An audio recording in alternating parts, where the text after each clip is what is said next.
સાથે પણ 7-8 જણા રોજ આવતા તો પેમેન્ટ માટે તો અમે બધી નક્કી કર્યું કે ભાઈ આ પેમેન્ટ હજી તો કોઈના નથી કર્યા તો ક્યારે પેમેન્ટ કરવા તો કે મહિનો 1.5 મહિનો ખમો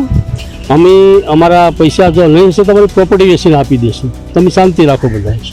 અમારા બાપુજી બીમાર છે એટલે ખમો એટલે અમે ખેમ્યા ક્યાં થોડો ટાઈમ છે એટલે બાપુજી ઓફ થઈ ગયા અમે સમસાને પછી ગયા બેઠવાઈ ગયા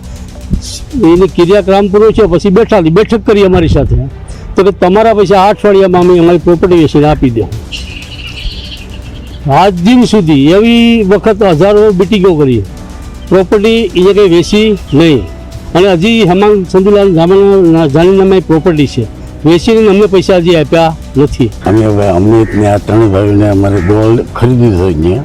અમને અત્યાર સુધી પૈસા આપ્યા નથી ધક્કા ખબર 2 વર્ષ સુધી કે આજ આપીએ ને કાલ આપીએ આજ આપીએ ને કાલ આપીએ પછી અત્યાર સુધી આપવાનું નામ લીધું નથી 2-2.5 વર્ષ થઈ ગયા એ અમને ભાવેશ અને એમાં 3 ભાઈ છે। અમારી તમામ માહિતીથી અપડેટ રહેવા માટે જોડાયેલા રહો S9 ન્યૂઝ સાથે।